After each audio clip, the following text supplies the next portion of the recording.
February 9th. I'm Trinice Cannon.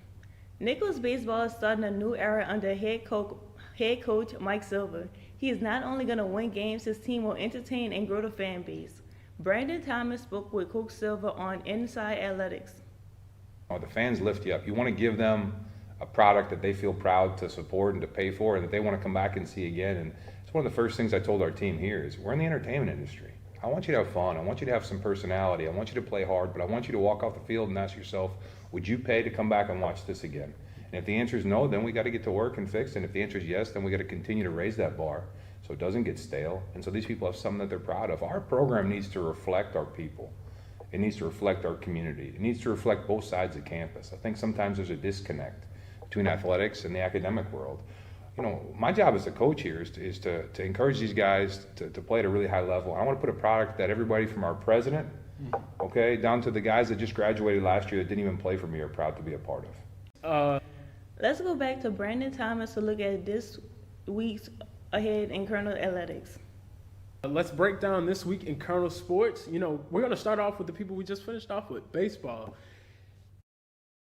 If we could put the graphic up, baseball, they start off their home stretch against Missouri in 2 weeks. In 11 days, they have to play Missouri. Then after that, they hit Tulane, and then they start getting into the fill of the season. But let's go to another sport.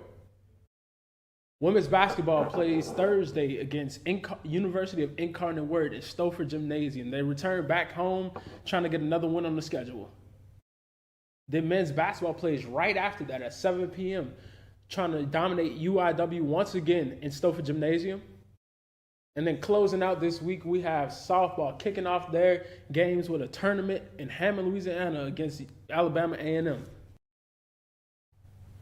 February is Black History Month. This year's theme for Black History Month on Nichols campus is Black Wellness and Health. Here are some events going on this week. Today, the NAACP presenting Do You See What I See, a mental health workshop in the Century Room from 5 p.m. to 7 p.m. Tomorrow is a book talk on the immortal life of Henrietta Lacks by Rebecca Skloot in the Ellender Memorial Library Faculty Lounge at 2 p.m. For more information, visit www.nichols.edu/black-history-month. Your family's Disney photos can become a historical artifact in the Smithsonian. The Smithsonian National Museum of American History wants you to share photos from your visit to Disneyland or Walt Disney World for a new project. Museum officials are looking for pictures from all decades to show how the theme park has changed over time. Candid photos, posed photos, and even blurry photos are fair game. Be sure to share a story of what the visit meant to you.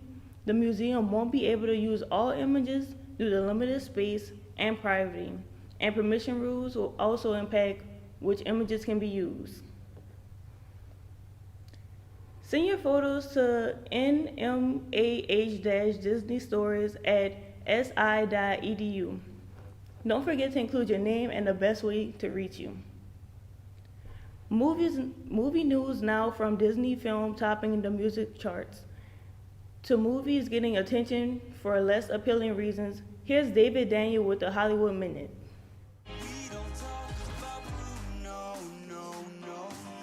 Lin-Manuel Miranda's Encanto hit We Don't Talk About Bruno is the first song from a Disney animated musical ever to hit #1 on the Billboard Hot 100 for a second straight week. I think the fun of it is that's a very universal experience of in every family, there's the things you can talk about at dinner and the things you talk about when this person's not around. And so the notion of this thing we don't talk about, but we're obsessed with talking about it because we're not allowed to talk about it. Encanto is out now on 4K Ultra HD, Blu-ray, and DVD. Don't move! On your knees. Now!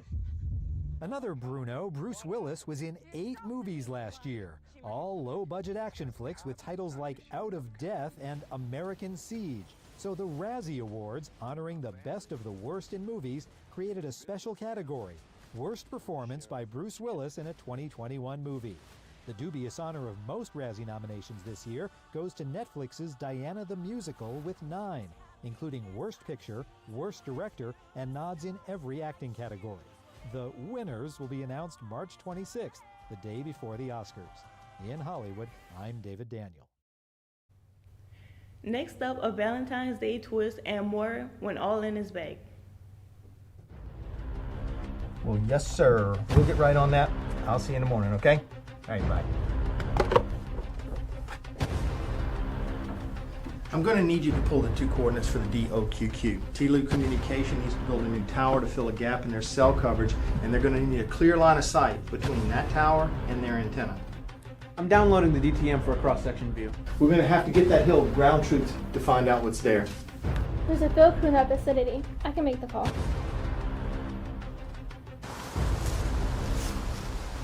Okay, what do you need? We have a mature pine plantation about 60 feet tall.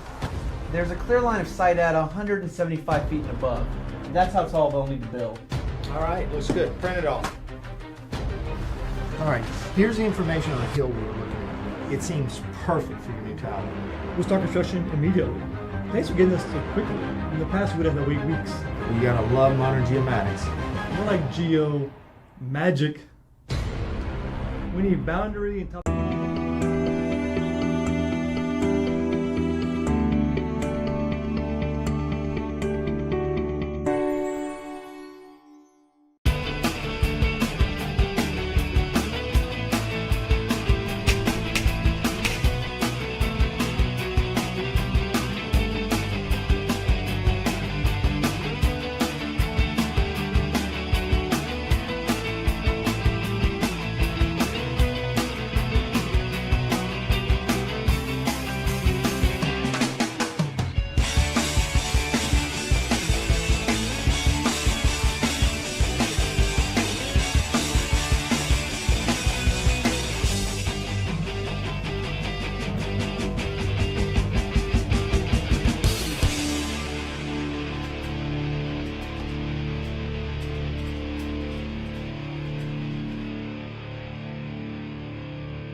They say everything is big in Texas. Apparently that also applies to resentment. 2 zoos there are allowing people to name cockroaches after ex-lovers and then watch them get fed to animals for Valentine's Day. While the concept isn't totally new, the San Antonio Zoo is getting into the action for the first time this year. Website visitors can also spend $5 to name a roach or $25 to name a rat, and then watch it get devoured. It's sometime in the El Paso Zoo did this continue. Only this time the zoo director said that he'll eat a cockroach for $1,000 to raise. So far he's up to 7. You can also always donate if you just hate him, even if you're over your ex. Both zoos promise to name animals are named after sources of humanity. The 22 Olympics are officially underway in Beijing. Team USA is made up of more than 220 athletes from across the country, and experts says that there are a lot that we can learn from them when it comes to a healthy diet. Mandy Gawther has more on how you can eat like an Olympic in today's Hope Minute. Going for the gold. Athletes now seeing action in Beijing, hoping their hard work leads to victory. And you can win too when it comes to healthy eating habits if you view food as fuel. What this means is generally a diet rich in carbohydrates, which gives them the preferred fuel for their muscles and their brain when they exercise. And they want protein to help repair muscles and sometimes build muscle, and fats, which are important for vitamin absorption and just to feel full after meals. Cleveland Clinic psychologist and registered dietitian David Creel says athletes choose specific foods that help them stay both mentally and physically healthy. He says we should all strive to eat like an Olympian. That means eating things like lean proteins, fresh produce, whole grains, and healthy fats like avocados or nuts. Creel says the timing of meals is also important. He suggests not skipping meals and eating in moderation. Another part of being healthy, making sure you stay hydrated, drink plenty of water, and give your body the rest it needs. If someone doesn't sleep well, they get up late, they skip breakfast, they make poor choices throughout the day, or they may overeat late at night. Creel says food plays a huge role in your health, and nourishing your body can help you succeed. For Health Minute, I'm Mandy Gaither. A new study reveals data gathered on high seas of a record-breaking rogue wave that scientists are calling a once-in-a-millennium event. Jeremy Roth explains in today's Take a Look at this. Wave hello to what scientists are calling the most extreme rogue wave ever recorded. A new study revealed the monstrous wave's size was recorded in 2020 using marine buoy sensors deployed off British Columbia's coast. They measured the massive rogue wave at more than 57 feet, nearly 3 times the height of waves around it. Scientists are calling it a once-in-a-millennium wave. Now, wave goodbye. Officials in California pulled off a successful operation to rescue 2 people and a dog from a snow-socked cabin where they'd reportedly been trapped for 58 days straight. CHP Valley Division Air Operations received a distress call from the occupants who said they'd been in the cabin since December 6th. They'd been unable to leave due to downed trees and snow and were about to run out of supplies. Amid strong winds, rescue officials flew in, grabbed the trio, and transported them to a safe location. Finally, a wayward cat's incredible journey came to an end after being found nearly 1,500 miles from its owner 6.5 years after going missing. Denise Silly of Maine was surprised when she got a voicemail from a Florida animal shelter saying they'd found her cat. So they said, well, the microchip came back to you. I said, is it a gray tabby? And they're like, yeah, a female gray tabby. And I'm like, oh my goodness, it's got to be Ashes. I haven't seen her in 6.5 years. Silly and Ashes will soon be reunited, but how the cat made it from Maine to Florida is anyone's guess. It's just really a mystery. For Take a Look at This, I'm Jeremy Roth. A new spinal cord stimulation study is bringing new hope to patients with paralysis. In today's Help Minute, Mandy Gaither has more on how researchers help give people who couldn't walk a chance to move again.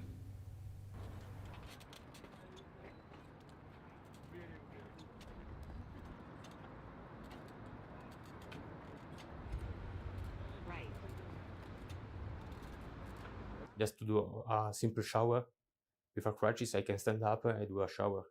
With the walker, I'm free. I can walk wherever I want.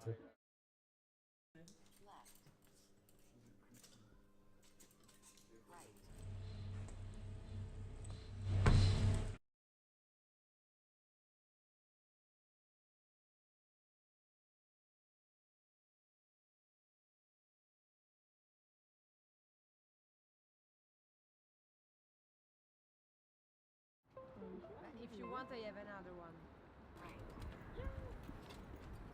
It's very exciting.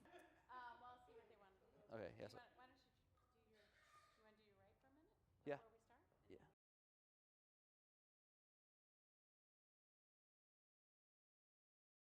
This shows that there's a lot of potential for combining stimulation with training within a day. I mean, not taking the long-term training that typically these types of approaches have taken. Within a day, they were able to get functional movements.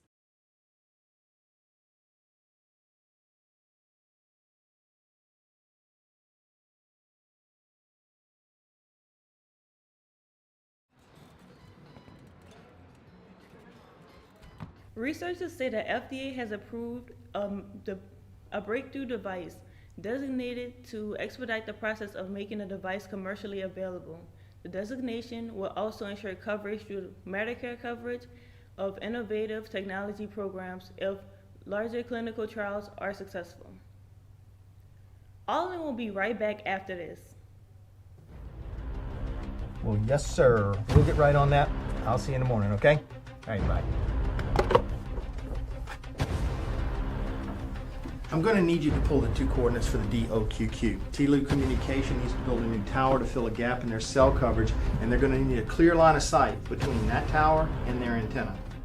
I'm downloading the DTM for a cross-section view. We're going to have to get that hill of ground truth to find out what's there. There's a field crew in that vicinity. I can make the call.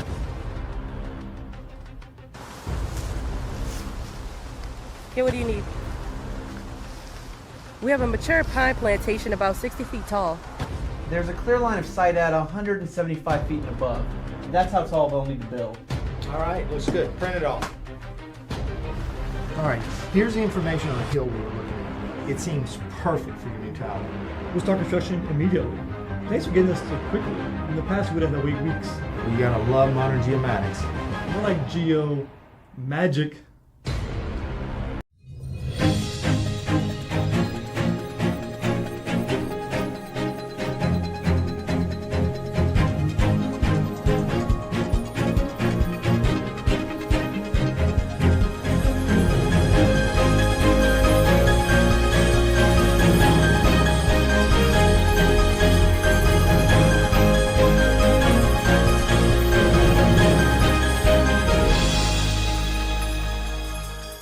Until this weekend, Golden, Colorado, most famous for having the largest brewery in the world, but there's more than Golden there.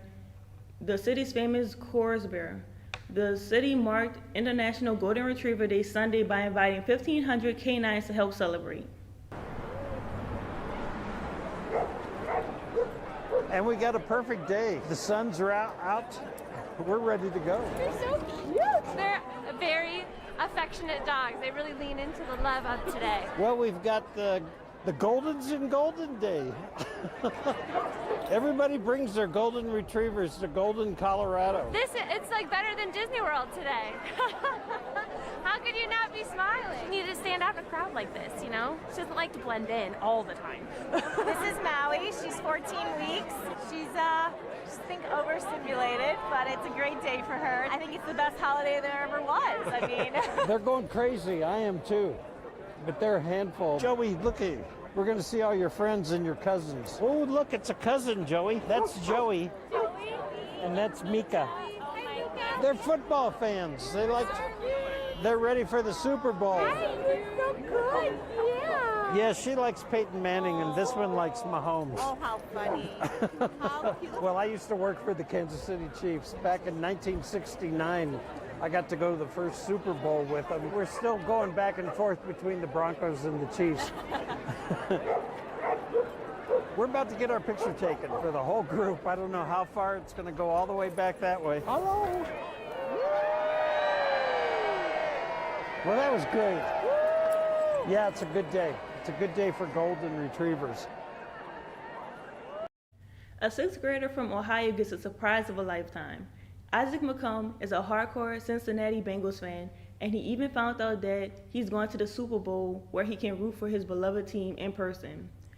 Miranda Massey reports. We noticed your tweet to Jim Irsay about your son Isaac, and we'd like to see if maybe, just maybe, we could help make this dream come true. Making dreams a reality. Reliable transportation solutions decked out an entire class at Mason Intermediate in Bengals gear today. Is there one really huge Bengal fan in here? And 12-year-old Isaac Meckham got the surprise of a lifetime, a trip to LA and tickets to the big game. Isaac's going to the Super Bowl! I don't know, I'm speechless. This is, it's a lot. It's a lot. Oh, it's so exciting. I'm probably like the biggest Bengals fan in my grade. This is something we've waited for forever. So if we're going to do anything for anybody, this is the time to do it. This is the opportunity to make an impact on a kid's life. It feels good that they're just good, and now I'm going to the Super Bowl. It's crazy. Wait, what did you say? Now I'm going to the Super Bowl. It feels so weird. You said it out loud. Yeah. A dream come true and a chance to make lifelong memories. We know that he's the kid who will just absolutely be so thankful for the rest of his life. This will be the Bengals' third trip to the Super Bowl, but they've yet to win one. Both of their losses were to the Joe Montana's led San Francisco 49ers. Today, on February 9th, is Wednesday, but it's also the best National Food Day of the year. It's only the greatest national day of story ever. February 9th is National Pizza Day, so go ahead, stuff your face, whether it's thin crust, Chicago style, deep dish, or anything in between. Pizza is an American favorite. For centuries, pizza was primarily a dish enjoyed in Italy. In the early 20th century, the first American-style pizza shops popped up in New York and New Jersey, selling what was called the tomato pies. The pizza truly became a part of American culture after World War II, as the U.S. soldiers stationed in Italy developed quite the taste for it. So just how popular is pizza? According to the National Association of Pizza Operators, about 3 billion pizzas are sold in the U.S. each year. And the American pizza community says that there are 34 million different ways to order a pie depending on what size, cheese, crust, sauce, and toppings. Flying a plane is difficult, but how about flying a plane blindfolded? 2 brothers in Miami achieved the feat Sunday after months of research and training. Jeff Lennox has the story. For pulling off a blind flight Sunday at Miami Executive Airport, Parth Panchal and his brother hope to have broken a world record. The idea came from stories he'd heard as a boy. So I got this inspiration from the story of India of the king named Prithviraj Chauhan. He was able to aim and shoot an arrow blindfolded. And I was amazed how can a person being blindfolded can achieve such a task. The idea swirled around in his head for a long time, then the pandemic hit. Panchal, with no time to wonder, decided now was the time. In a COVID time, I was sitting home free, he was sitting home free, and we were discussing that, hey, why don't we do? After months of research and training on simulators, it was clear this was indeed possible. Once we started on the simulators, day by day we were improving. We never had that thought in our mind that we should give up. The learning curve did bring challenges. One is like a physical and one is like a psychological. The more challenging is the psychological. The first is fear, that your eyes are closed and now you're gonna fly an airplane. He's giving me verbal command, but I don't know where I am. The physical challenges came is of course the disorientation. When your eyes are covered, you keep it closed for some time and all the different motions happen in the aircraft. After a lot of hours, they developed a code to use to pull off the amazing feat, his brother giving verbal commands while making sure not to touch any of the controls. To keep his head in the way, so of course he'd get a clear view for the camera. But most important, he's in a position that if he need to take over the control, if anything goes not as per the plan, he can just get to control right away. In the end, the brothers landed safely on the tarmac, and hopefully they'll land in the history books. And not only aviation, this kind of communication techniques and all can lead to many more research in other kind of professions as well. The brothers hope a record certification will be sent in the coming days. That's it for All In. I'm Trinice Cannon. Thank you for tuning in. See you next Wednesday or whenever you watch the next stream.